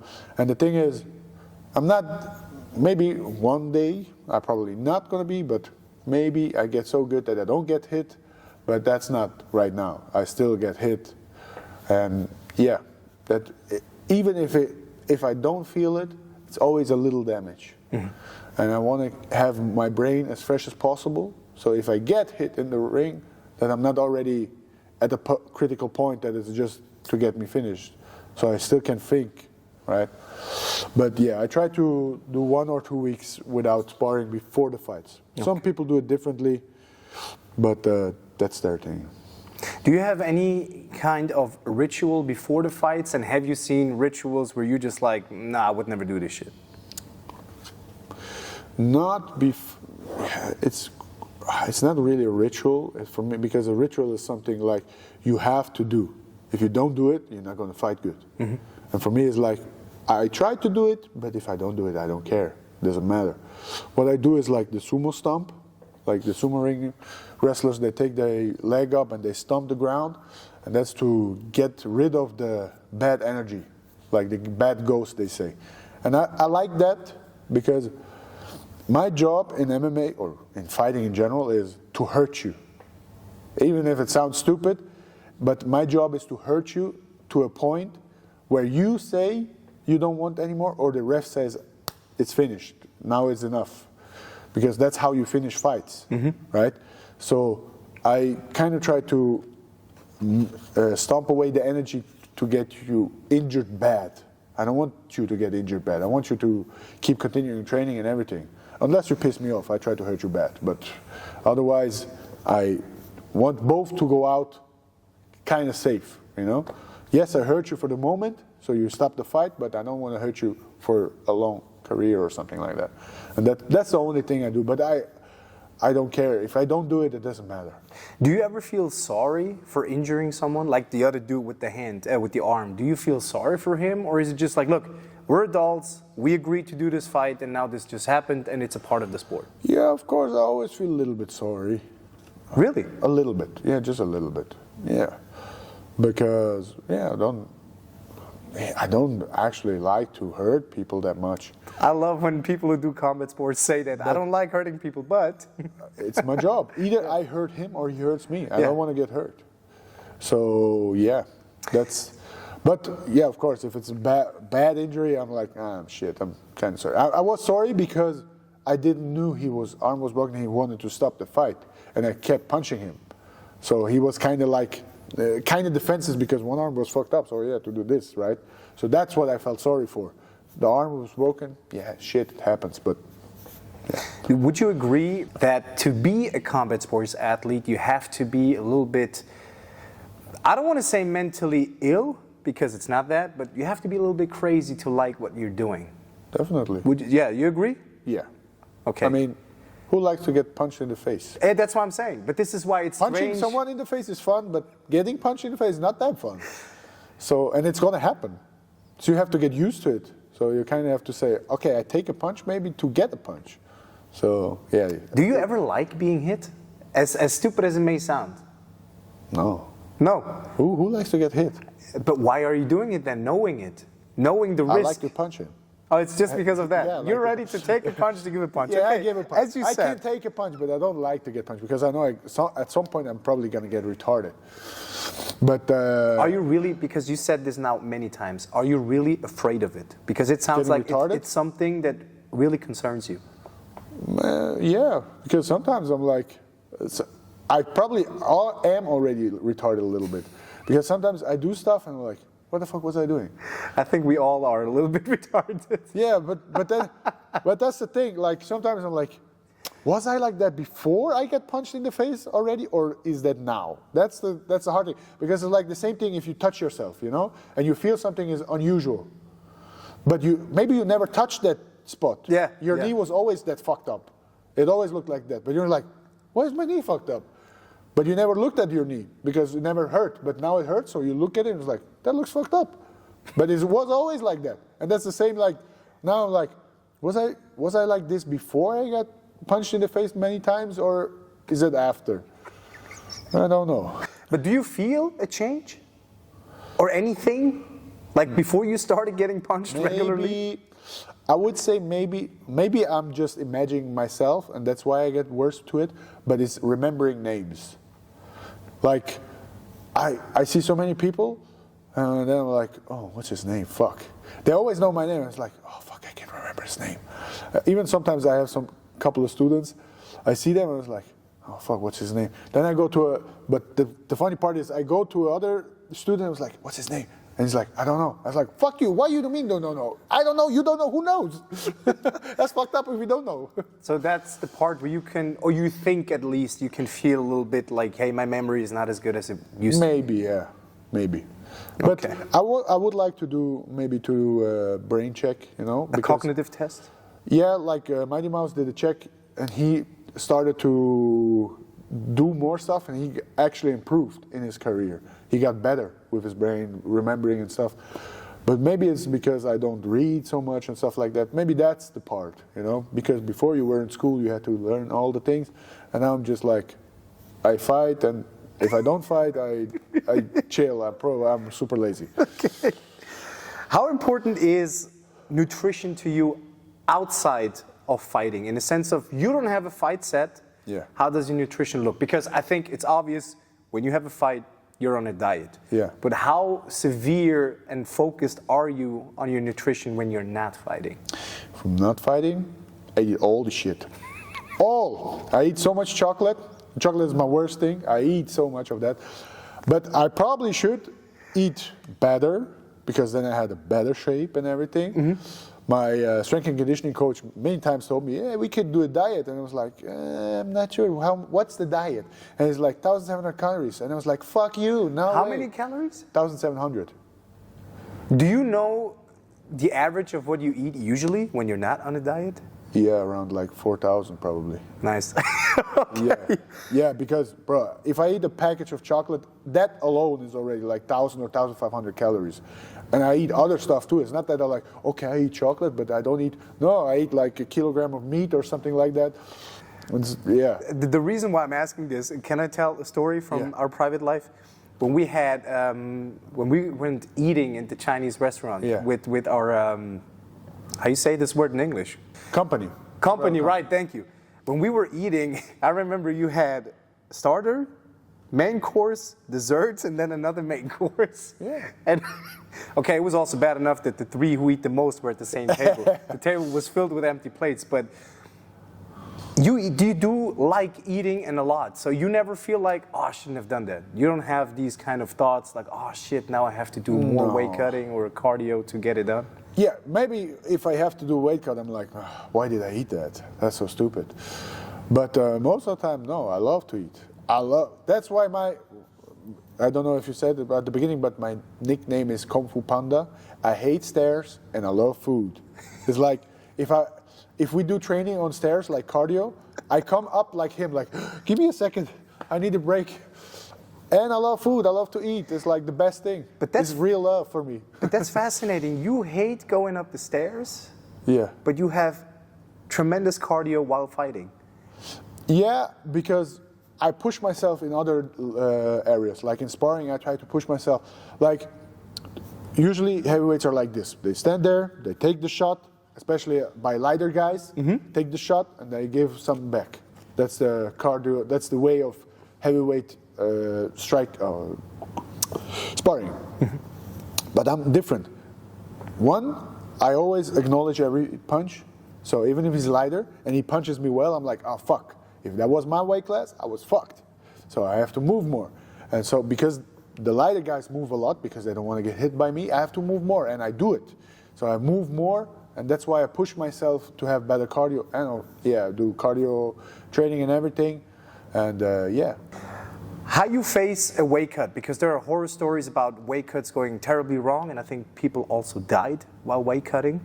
That's possible, yeah. How you face this situation? Because I think as a heavyweight, at least it seems it's easier. It usually is, yeah. It usually is.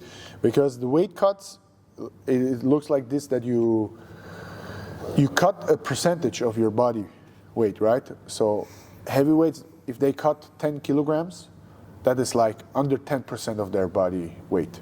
That's not that hard. But if you're like 70 kilo and you cut 10 kilograms, that's way more. I don't know the percentage out of the head, but yeah, it's over 10%, 12, 13, whatever. And that's a bigger thing. It's way harder, right? And I think you have to do it with professionals. Like I do it with Swiss Training System. They're probably the best in Switzerland. Maybe there are other good guys too, for sure. But I worked with them, and I always knew they're professionals. They go on basis of science, not wishy-washy. They're not just, because some guys, they, like you said, they nearly die because they go too hard. They go old school. They go like, oh, I don't eat this week. I just drink water. It's like I had a guy, a friend, he just told me, I try a new weight cut. I was like, okay, what's the weight cut? Yeah, I don't eat the whole week. I was like, what? You don't eat the whole week? No, I just drink water. This is so counterproductive. And I was like, but that's bad. Yeah. But the thing is, like, if you do a bad weight cut, your fight's going to be shit too. Because you can train your cardio to the max. You can have the best cardio. And now you do a shitty weight cut, your cardio is gone. It's away. And that's the thing. If you do it with professionals, they always are in contact with you. You know, they give you exact number, what you have to eat. And if you do that, you can eat enough. That's the thing. Like the first time I saw a good weight cut was my friend, Robert Valentin. He did the with Swiss Training System, and he had like a box. He was eating a whole box. And I was like, what the hell are you doing? He's like, eating? I was like, I see that, but you're weight cutting. He's like, yeah, I have to eat. He's like, what? That's not how I saw people do that. I used to see it like the old school way. Yeah, you have to eat less, drink, and go into the sauna until you nearly die. The way you eat the salt, you don't eat salt, stuff like that. Because at the beginning you eat salt and then you cut the salt. It's like it's science. Because salt is keeping the water in, right? Yeah, it tells your body to keep the water in. It's science. If you really want to do it right, you have to do it with professionals that know. That also, if something is not going right, they tell you, stop or keep going. Because sometimes it's hard. Like I had a guy, he did it with Swiss Training System. On the day of the fight, no, not the day of the fight, of the day of the weigh-in, he had to do like 6 kilograms. I was like, wow, that's a lot. Because I usually do 2. If I do a weight cut, I have to do 2. I was like, man, that's a lot. And I asked, I was in contact with them. I was like, you sure about that? I was like, yeah, it's okay, it's okay. And he had a hard time, especially in the sauna, because he wasn't used to it. And there was one trick, because he was like, oh, I can't do it anymore. I just give him 1 spoon of honey, because that's like 20 grams, 30 grams, something like that. That's not going to make your weight cut harder. But it refreshes your brain. It gives you energy for the brain. And then he was like, oh, that's good, I can do it. Just because of a spoon of honey? Just because of that. And that's things you have to know. The tricks. Yeah, the tricks, stuff like that. And that's why you have to do it with professionals, not just hand by P, X0. No, that's just, that can go good, but it can go really bad. What gives you the feeling of a good training camp? Like, I've done everything that I could have done to feel ready for the fight. Because you can also win a fight and you had a shit training camp. Yeah, I had that before. But I think the usual thing is, especially I think in the last weeks, you feel strong in the pads you do, in the sparring, in the situation training you do, stuff like that. If you, like, let's say, like there's wall training, like when you are in the cage, we call that wall training, that you try to simulate when he's attacking you when you're in the cage and you have to defend yourself. And let's say you defend everyone, because we do a thing like that's called Shark Tank. Shark Tank is like you get every minute maybe or 30 seconds you get a fresh guy. You're in like for 5 minutes, but all 30 seconds you get a fresh guy. So he's always coming with power and energy, and you have to defend them. And let's say you defend like out of 10 guys you defended 9. That feels pretty good, right? What goes through your mind when you walk down the arena to the cage? What goes through the mind? Most of the time, the song that is playing, my song that I chose. So you vibe along the song. You feel good. You enjoy your time. Yeah, because the song is from Bloodsports. Most of the time, I take this one, Kumite. It's called, and yeah, it says like my mind is ready, my body's on fire, stuff like that, and then that's exactly how I feel. I did everything I had to do. Now is they call the fun part. And do you think about anything specific while you're fighting, or is that just pure reaction-driven and experience-driven? It's both. It's reaction. One is reaction. The other thing is I try to look for opportunities. See how my opponent reacts. Like, for example, if I kick his leg, okay, is he showing something on his face? Is it hurting or not? And if I see that, I know, okay, that's where I can build up. Or if I hit his body, how is he reacting? Is he making a face? Did it do damage or did it not do damage?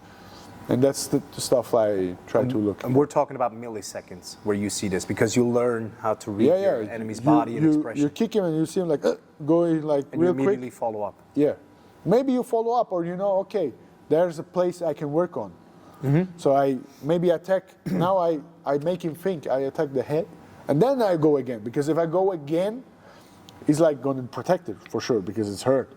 But then he kind of forgets it, and then I can get in again. But you're never trying to force a move like I have to land a head kick or a haymaker. Like you're never doing this. You're just letting it flow, and what you can do. Sure. Sometimes you try to force certain things, but not too hard. Like my last fight, I head kicked a lot, and I was like, okay, maybe it hits, maybe not. Where does your passion for low kicks come from? Because I've seen your fight, you have some very hard low kicks. Was this something that you always had, or something that you specifically started to build and train? No, especially in the heavyweight division, it's like they don't block that much. Because they are used to get kicked by lighter guys, maybe, or with protection, and then it hurts less. So they're like, yeah, I can get kicked. And I'm like, nah, I'm not sure you can. I think Katsapor is going to push the pace a lot more this second round. Really good calf kick there. You probably never got kicked real good. He went down in the second round pretty quickly because of your low kicks. Yes. And this is why, first of all, a kick can sound extremely hard when it wasn't, but you saw how it weakened him, his ability to stand. Yes. And this is what then also finished the fight. Yeah, this is just a tactic. You recently participated at a heavyweight tournament. Yes. 4 fights? 3 fights. 3 fights. How hard is it staying focused, staying motivated, and don't have a low? For sure, it's a different feeling than a normal fight because, yeah, like I said, normal fight you can let everything out. But in a tournament, you kind of have to still keep something, but still do enough, you know? So I think that's the hard part. And after that, you just stay warm. You just move a lot, you know? You're not just going to sit down and chillax. Maybe for like a minute, 5 or so, but not too long. How much were the breaks for you in between the fights? I think it was a half an hour. Only 30 minutes? I think maybe it was a bit longer. I can't remember anymore. How do you learn then how to pace yourself and keep energy? Because it's like playing chess. Did you participate at a tournament before? Or No. Was that the first tournament? That was the first one. The first and only thus far? So yeah, because usually you don't have that. It's pretty hard. But yeah, it was the first one. Did your coaches have tournaments before? Yeah. And so they were able to teach you like, hey, make sure you he slow told down me a bit? when I was sitting, and then he told me, now you have to warm up a little bit, stay warm, don't get cold, stuff like that. And yeah. So then at August 25th this year, so just a couple of weeks ago, Yes. you won the Levels Fight League Heavyweight Championship. Yes. And ladies and gentlemen, the LFL champion in the heavyweight division is the man in the blue corner, Kung Fu Panda, Moreno Cachapur. How was it to finally, not finally, but win your first championship, holding that belt in that organization and knowing I made it? It's the first step out of many, but you made it this far. Yeah, it was cool. Everything that I worked was going the way I wanted it. I think I was more happy about that. And yeah, of course you're happy, but that holds like for 2 days, 3 days maybe. The championship, yeah, I felt like a champion for 2 days. So you're not a guy who extendedly celebrates, oh, look at me. Like. No, I still have to get better. It's not over because of it. It's even worse because now people want to fight me. Hey, you're the best. I want to fight you. Yeah, it's you're like, the main target now. Yeah, now you are the guy. I think for fighting you kind of need an illusion, you know? You have to think of yourself higher than you maybe are, because that's something you need to get to a certain level sometimes. Why do you believe more people should do mixed martial arts? I think everybody should do mixed martial arts. You should know how to defend yourself. You know, there's like, for me, I think the best martial arts to learn is jiu-jitsu. It's like, it's a friendly way to learn. You're not getting punched in the face. Yes, it's rough sometimes, especially at the beginning. Everybody's going to choke you out. It's like, man, what the fuck happened? But it gives you the confidence to defend yourself if you fall to the ground. Because most people, when they fall to the ground, they're like blank. It's like, paf. What am I doing now? Yeah, what's now? It's finished. I'm going to die. So you think the most important reason why more people should do it is because of the self-defense aspect? Yeah, get confident. Because how the Firas Zahabi was on Joe Rogan's podcast as George St. Pierre's coach. And is this the guy? Oh no, I know which one. Yeah, sorry. And he was like, let's take away all you know about kickboxing, grappling and everything, and you stand in a room. How are you going to feel? You're not going to feel safe. If I go in a room, I know for sure like 99% of the people here not going to do shit against me. You know, I feel safe. Even if someone comes out of the blue, tries to throw, even then I'm just like, okay, I got one, but I'm in control of the situation. But if it goes down, you're like, what am I going to do? Am I going to fight or going to run or what am I going to do? You're not feeling that safe, you know, real quick. Also, if I walk on the street at night, stuff like that, you know. You feel calmer, safer. Yeah. You know you could defend yourself if something happens. But also... I'm always like, where is he? I'm waiting. Do you know people who wait for shit like that? Because usually I've learned... I only did mixed martial arts for 5 to 6 years, but they teach me respect, stay calm, and get away from trouble, not get into it. Do you know people who do martial arts, not mixed martial arts, but just combat sports, who are looking for trouble? Of course there's people like that. There's always going to be... You're not going to have everybody being the same page. It's like that. There's always going to be assholes. You know, it's the same thing with race and everything. You know, it's not the whole race. It's that one guy. He's the asshole, not the others. The others probably pretty cool, but this guy fucks it up for everybody. And that's the same thing in fighting. You have one guy that fucks up, then everybody's like, oh, fighters are that. No, most fighters are pretty cool. They don't need to fight you. They don't, like for me, I don't like to fight actually on the street because that guy don't know shit probably. It's not going to be fun for me. Yeah, maybe he's going to get a lucky punch. But after that, it's going to get killed. Yeah, you're always going to have the black sheep.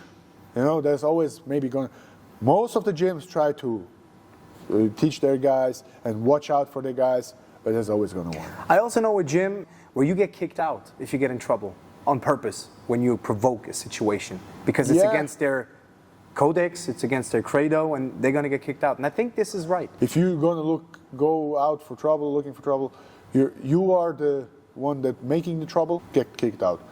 But if someone comes to you and you just defend yourself, you have to make a difference there, right? All right, so let's get to your future. Yes. While we're talking right now, you already have 2 more fights set for this year. It is your first title defense, December 8th at LFL, but also your big Ares FC debut, October 24th. Yes. Ares FC is one of the biggest MMA organizations in Europe and the biggest in France. Yeah. And I've also seen that the UFC Fight Pass will stream it. Yes. Which means also your fight. Yes. What does obviously winning the championship at LFL and now also your debut at Ares FC, what kind of doors will it open for you for the future? It's hard to say. I don't know if it's going to open doors, but of course, because like the Ares FC is on UFC Fight Pass, they're going to see me a little bit for sure, and maybe the UFC if they watch it. And LFL also, they have like 3 champions they sent to the Contender Series, so they both have good connections. So if you keep going in a good way there in those organizations, you're probably gonna get end up in the UFC Contender Series maybe, or maybe directly to the UFC. So it's a good jumping board to the next level. So therefore, what's your ultimate goal as a pro athlete in mixed martial arts? Is it the main organization, the big player, getting into the UFC? Yes, I want to fight in the UFC, especially because I think the best heavyweights are probably there. Of course, there's other organizations that have good heavyweights too, but it's like single ones, you know. But I think the best fighters are in the UFC because I think it's the oldest one probably. They just take the best. They don't want the other guys. Of course, there's like really good fighters in other organizations too that probably would be in the UFC too, but they just choose to stay there, maybe for the financial reasons, stuff like that. But there's a couple guys outside of the UFC that are pretty good that could hang in the top 10, top 5 of the UFC for sure. I want to fight the best and see if I can hang with the best. Yeah. Realistically, how close are you? Obviously, a lot of things have to follow up perfectly in line for this to happen, because how many people want to get into the UFC? Probably 90%, 99% of mixed martial artists dream about it. How realistically, now especially getting into Ares FC where Cyril Gane made his upcoming and is also one of the biggest heavyweight in the UFC. Yeah. How close are you because of it? I think maybe 2-3 fights away from it. Only 3-4 fights? Yeah. Really? Maybe. I don't know. It all depends how they're looking at, you know. Yeah, I have a good record. I think 8-2. You are? Yeah. I don't keep track. But yeah, I only have 2 losses, but I have a couple of wins. And I have a winning streak right now. If I keep winning, that's something they want to see, right? And especially if I finish fights, right? Because they want finishes in the UFC because that's what sells. Sure, yeah, they want action, yes. Yeah, they want action. And of course, as always, with a bit of luck and connection, stuff like that. I have 2 good jumping boards with LFL and RS. Let's just say, for the sake of argument, it doesn't happen, it doesn't work. What then? Then I probably do a career change. Yeah. So you wouldn't say, I'm talking about the UFC, if that wouldn't happen, if that wouldn't work, you would do a career change? It depends how it didn't happen. Like it just didn't get in, or I started losing. If I just didn't get in, maybe I would probably keep fighting if I get into a good organization that pays me kind of well, because I have to live from it. Sure, yeah. That's the goal, right? But if I start losing only, I probably would stop. Yeah, probably would stop, and I would career change. Yeah. Now let's get to some private and free questions in the sense of I couldn't put them anywhere because it didn't make sense. Okay. What you do takes a lot of time. Yes. And next to it, you also work, you have a job. How much does your private life suffer under your ambition to become a pro mixed martial artist on the highest level? Like, do you feel restricted? Do you feel like you're missing on something? No, I wouldn't say missing, because I choose to do this, so that's a thing I used to understand really quick, that you have to give up other things. I probably don't go out so much because after training I'm probably tired, so I have to rest, or I should rest, let's say it like that. My favorite thing outside of fighting is gaming, so I can do that pretty good after training. While you're relaxing as well. Yeah, while I was relaxing. I keep my time for my friends and to game. I'm not in a relationship or something like that, because I think you have to put time in it too, you know. Because right now I think not in the right state to take a relationship, because it wouldn't be fair.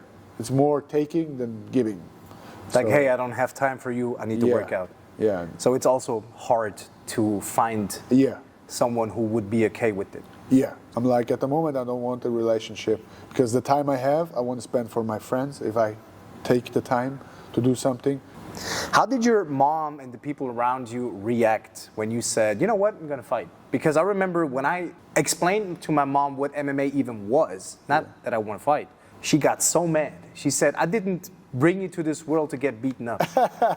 This is why I'm asking. How did your family react to it, or the people around you? Like, yeah, well, you're fight, crazy. they didn't have a problem with the fight, but doing it professionally, they had a problem with that, because that's not. They were not open-minded for it. It's like, that's no way you can do that. That's not a job, you know. But it's like, that's the thing. I don't have the limit for that. I don't see that, you know.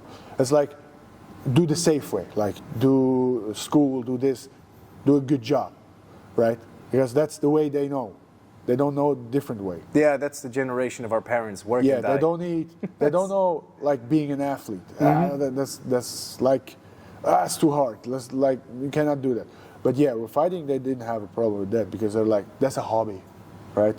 For them, it's like, okay, yeah, they can do a hobby. Of course, my mom doesn't like it, because she doesn't want me to get punched in the face too. So yeah. Does she watch your fights? No. No? Is she afraid? No, like, I don't she want to said- see it. No, she cannot see it. And But she's always like this. She always asks me like, did you fuck someone up again? It's like, yeah, I fucked his leg up. Again? It's like, you can choose, me or him, what you want. She's like, okay. when did they start to understand Moreno could really build a career? When you won your championship or before? I'm not sure if they still think I can do So, a career. Mom, I won a championship. Yeah, I'm not convinced yet. Yeah, she thinks it's good, but I think one of my biggest doubters, my grandpa, was always like, that's bullshit. That's nothing. I was like, no, it's gonna work. Nah, you have to do real shit. But he kind of accepted my stubbornness, so he cannot win against me with stubbornness of himself. So he's like, he lets me do it. And I also said I have a time frame where I said, okay, I'm gonna use 3 years to see if I can get close to the UFC or a big organization. And if I get there, I can say I can do it. But if I don't, then I switch. This would be the next question, because you are not, I'm not trying to insult you, but you're not the youngest anymore. You're 32. I'm still crunchy. No, not because of that, but they say, I don't know, every person is individual.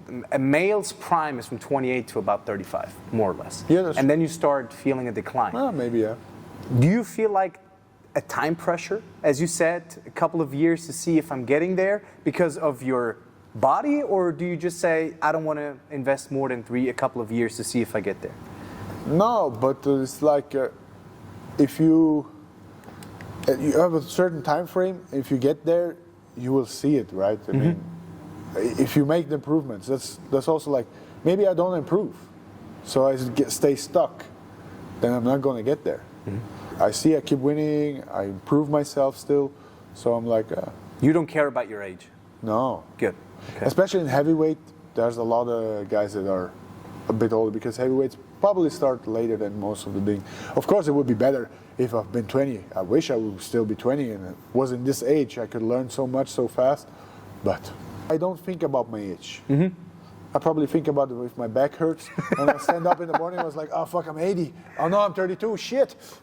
Okay. But otherwise, no, I don't care about my age. So you're not afraid that time is running out? Like, hey, No, Moreno, no. if you don't make it in the next 3 or 4 And years. even then, I can still switch fast, you know. I can say, okay, I do. Because that's a good thing in Switzerland. That's what, one thing a friend of me told me once is like, here, you're always safe. You can always switch if you want to. If you want to work, you're going to find a job. In Switzerland, that's true. Yeah. If you really want In to work. Switzerland. In different world, it's different, but here, it's like that. So I'm still safe, you know. Are there days where you just feel like waking up like, fuck this shit? Definitely. You have days? Oh yeah, yeah. And how you get up? You just do it. You just have to do it. Just do it. Like, That's it. Yeah, sometimes I'm at home. It's so comfortable. I'm probably playing a game or something like that. It's like, I still have to do a training session. Like today, I still have to do the training session after this interview. Oh, you're not done? No, I did the sparring and I didn't have time to do my strength and conditioning, so I have to do my strength and conditioning after. So I'm still like, actually I'm tired, but fuck it, I have to do it. Most of the time, if I don't want to do something, especially if I'm fighting, if I know I'm fighting, I always try to remember my opponent. I always visualize my opponent doing the work. Maybe he's not doing the work, but in my head, he's always doing the work. So I cannot fall behind. Just so I have to motivate do you. the work. Yeah. Yeah. So I'm like, I cannot lose to him. I have to do it. Otherwise, I lose. This is a bad thing. And sometimes, if I'm not in a fight, I just go to the gym, and if I'm there, You get into it. yeah, I have to do it. I'm not going to drive 30 minutes here and then like, I'll drive back home. I don't want to do it. No, I do it. I'm already here. And yeah, sometimes I'm like, fuck this sport. Because especially if something hurts, like after maybe you had a hard sparring and you kicked wrong, you kicked in his elbow and your foot hurts like hell. And it's like, fuck the sport. Always hurts something. How do you recover? How do you relax? Recover, relax. The best thing is good sleep. Maybe an ice bath if you have that. I like to go to in Switzerland, it's called Sole Uno. It's like a spa. Mm-hmm. Yeah, I like to go there because they have hot water, cold water, they have saunas. I like to go to the sauna. It just relaxes me, stuff like that. Salt water. If I am at home, I always make a salt bath, something like that. That helps me. What do you do when you feel mentally stressed? How do you get yourself down? With good work. Like if I know I put the work in, like I'm more stressed if I didn't put good work in. Maybe I couldn't because I was injured, and I'm always like, maybe it was not enough. That's something that gives me to think. But if I know, okay, I trained 6 days, I gave everything I have. It's not that I didn't give everything and I lost. I gave everything, and that day I didn't get the results I wanted. Maybe because I was tired, different factors, it doesn't matter. But I know I gave everything I have. I didn't left something in the tank. Then I'm like, I did everything I could. And when you're mentally stressed in private life generally? I mean, you won't find a heavy bag everywhere you go, like, just go in for a couple of minutes to calm myself down. When you have something that hurts you or stresses you mentally as a person in private life, how do you manage that? Because it's not just about the sport, it's also about you as a person. Yeah, maybe take a walk. Yeah, maybe take a walk. Eat something good. Good food. Chocolate makes happy. No, I don't know. Usually I'm not that stressed because if I train, I let all the energy out and I don't have energy to be stressed.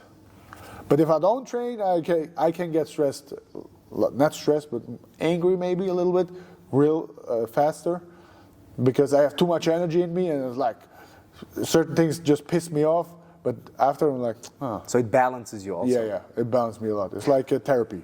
How many times, because again, the podcast is called Mentis Bellum, which is Latin for mental war. How much do you reflect on yourself? How much do you question yourself? Who am I? What am I doing? Who am I as a human being? Where did I start? Where am I now? I'm talking about mentally. Are you happy with yourself, or do you have flaws where you feel like, I should really improve in this? Oh, yeah, definitely have flaws. Everybody has flaws. But I think my biggest flaw is sleeping enough. Because, as a gamer, I stay awake all night long. Mm-hmm. Because that's just, I don't know, comfortable time to play video games. And then I don't sleep. Like today, I didn't sleep enough. I sleep like 5 hours. For a fighter, is not that much. That's a lot for me. Yeah, 5 hours, okay. Yeah, no, it's not good. As a fighter, you should sleep at least 7 to 8 hours. Yeah, to have a good result. But still, I think sleeping is my biggest flaw. And keeping my diet outside of the fighting before, let's say if I don't fight, keeping my diet on a good way. So I would be being in a better shape. I'm in a good shape, but I would be in a way better shape. But you also recently lost a lot of weight. Yeah. Like people don't see it now, but I mean, we see each other almost every day throughout the week, so okay. Yeah, I lose. But if you get your head to it, it goes fast. Yeah, I can switch. But it's easier if I know I have a fight, than if I don't have a fight, because I'm like, oh, there's chocolate. Oh, let's go. You don't see the reason to it if not necessary. Yeah. And what is for you an absolute no-go? An absolute no-go? Morally, or something that pisses you off immediately, that you would say, I would never accept this under any circumstance? Being disrespectful, I think. I don't like disrespectful people. Bullies, probably. Bullying is like kind of thing that is, you can say fast, it's bullying, you know? Yeah. To something. So at a certain thing, it's okay, I think. If you don't go too hard, you know? It's like, if I have a friend and it's like, man, you're too fat. He can say, man, you're bullying me. Yeah, but I bully you because I want the best for you. I don't want you to get a heart attack or something like that. But if I come the whole day, hey man, fatso, what's up? Go, that's too much, you know? I was bullied when I was younger, because I was always a big guy, but I was always super nice. I never punched someone or tried to. I was super nice and always hold back, because I knew I could take a punch and nothing happens. And it was like in my students' time, there was one guy, he was a bully. He always tried to bully me when he was with his friends, because he had the support of his friends, sure. 3, 4 people. But when he was alone, he was always walking by me like... He didn't even look at you. Yeah, he didn't even look at me. Yeah. That's why this kind of bullying I hate, you know? If you're an asshole, I don't like that. I'm happy for people that know how to fight, that punch them in the face. Yeah, because when I was younger, it was like that. My mom said, don't fight, because she was always the nice person. My father was like, yeah, punch him. My grandma was the crazy one. She was the Italian. She was like, if he punches you one time, you punch him twice. At least. She was always going for the fight. So yeah, bullying, I don't like it. Disrespecting people. Be respectful. The way you want to be treated, treat others. Yeah, if you're an asshole, I don't think you want to be treated like an asshole. I think a lot of people don't even realize that they're assholes, because they're completely blind and so sure and full of themselves. Yeah. If you could pick any MMA fighter to train with and fight against, all time, dead, alive, active, not active, who would it be? So I train with him and fight against him? No. No? One to train with and one to fight against. That's a hard one. I know, I thought so. I'll probably pick Cain Velasquez to train with, because he's really good, and he is, I see how he trains and everything, so I think that would be pretty cool. To fight with, probably Jon Jones. I would have expected Tom Aspinall, but okay. No, Tom Aspinall for sure, but Jon Jones is like, because Jon Jones is the guy, you know, that is unbeaten, but he got beaten, just he didn't get it on his record, so. How can you say that? Oh. All the fans will, no, I'm just kidding. Kill me, and I don't care. Okay. I think it's beatable. That's what I wanted to ask you, because Jon Jones, and I'm a Jon Jones fan too, I watch his fights, but... I like his fighting. That's the only thing about him. I knew you would say that. But you think you could beat him? Oh, DC, I would probably train with DC, because I like his wrestling. Yeah, this one. And I think Cain Velasquez or DC? I think he's just also a very cool guy, DC. Yeah, I think so too, yeah. Now, because the podcast is about mental strength, and I want to really ask this at the end, what is mental strength to you? I think that's really important to have, because if you don't believe in yourself, who's going to believe in you? So mental strength to you, it's just about believing in yourself? Yeah, basically, yeah. You have to believe in yourself and also know how to push yourself. Like, I like to listen to like some motivational videos. There's some good quotes in it. And if you think about the quote, it's like, oh yeah, that makes sense, you know. One of my favorite quotes is in Carlos Gracie tribute. He has 13 or 12 rules of Jiu-Jitsu. And in one of them, it says, be so strong in your mind that nothing can disturb your mind. Be happy for other guys the way you would be happy for yourself. Stuff like that, yeah. Celebrate others, don't take them down. Yeah. Do you think, or what would you say to people who care what other people think? Would care what other people think? Yeah, what would you say to a person? Let's just say you have a student, because again, me in artistic gymnastics, I work with a lot of teenagers, and they are so focused on, I have to look good, I have to care what people think about me, and I think that's complete bullshit. Yeah, What would you say to someone if you see that person is too focused on what is going around them, but they're not taking care enough of themselves? Yeah, but the problem is, yeah, I understand what you say. Of course it's bullshit. You should not listen. Don't give a fuck that much what other people think. But it's a normal thing because you want to be part of society, right? So society says, oh, you're shit. So you maybe want to change because you want to be part of it. Like for me, I always was like, I don't give a fuck. I always had that in my mind. Like, I'm a fan of anime, you know, and now it's like mainstream. Everybody likes anime. But before it was like, you like anime? You're a fucking nerd. I was like, and I still kick your ass. So I was like, I didn't give a fuck then. I always walk around with like anime shirts and stuff like that. So, because that's what, for me, being cool means. You do what you want to do. And if you portray that, you know, people is like, oh, maybe that's cool, yeah, because you don't give a fuck. And that's how things got cool, right? Try to not listen too much what other people say, but maybe sometimes what other people say is not that wrong. They give you a good critique, you know, but you just look at the wrong way because one says you're shit, but the other says, well, maybe you have to change a little bit on this, and you look at it the same because, no, he's just negative against me. No, maybe he's trying to help you. You have to, that's a hard balance to find, to listen to what people say if they mean it good for you or if they just try to trash talk you. I think what I always say, try to listen more to what they say and not how they say it. Listen to the words and not the tone behind it. Yeah.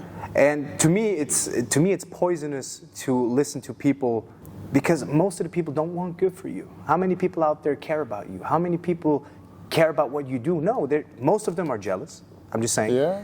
And most of the people don't have goals. They are not driven. And this is why I'm trying to always tell people, get out of this cage. Care about yourself first, always, because you are the closest person to yourself. Yeah. So if you don't care about yourself, how can you possibly care about other people? If you can't help yourself, how will you help other people? That's true, but also sometimes I think for certain people, it's not possible in their mind to imagine that. You know, like if I tell someone, yeah, I'm going to be a professional fighter, most people they cannot even imagine that. That's not in their realm. So for them, they're going to tell you, nah, it's not possible. They're not going to trash talk you, but they're going to talk you down. You know? Yeah. And but you have to see or accept that just certain people they cannot see that. It's like, I think Muhammad Ali said something like, "I'm up here. I see everything, but you're still down here because you cannot go up. You cannot see the whole thing. You know." You just see the wall. Yeah, you captured in your box. Yeah, and it's not, they don't mean bad to you probably. Of course there are some jealous people like you said. Obviously, yeah. But they don't mean bad to you, they just cannot imagine it. That's the problem. Did you have enough people growing up telling you such things? Like, Moreno, stop listening to people and think for yourself, believe in yourself, and do what is right to you? Because I was raised in a very traditional Italian household, like go to work, go to school, shut the fuck up, pay your stuff, and just live a normal life. And I'm a person, I jump around, I have almost too many ideas. Yeah. But that motivates me, it's funny, and I'm not limiting myself to just do this. Did you have people around you who enlightened that fire in you, who told you, hey, there are no limits. You are the only person to set limits to yourself? Because I didn't have it, and I think it's sad. Not that much, no, because most of the people, yeah, like I said, they cannot imagine that, right? I'd always think the different way. But also, when I watched certain people, I was like, I mean, he can do it. Like, I was a big Arnold Schwarzenegger fan, and he was like a bodybuilder, then he became movie star, he became governor, like crazy stuff. If you would tell somebody, that's impossible. Yeah. Right? Especially where he came from and grew up. Yeah, he came from Austria. I mean, that's 2 hours away probably, or something like that. And you're like, but if he can do it, why can I not do it? We're done. Okay. It was faster than it felt, but longer than expected. Okay, well, what did you say? You said faster than expected. Thank you very much for your time. I appreciate it. Thank you for having me. If you're getting to the UFC, I want to be the first in line for the next interview. Sure, let's do it. Thank you very much for watching. I hope you enjoyed it. I hope you were able to get behind some stories and have an inside look of your life. Thank you very much. Thank you for having me.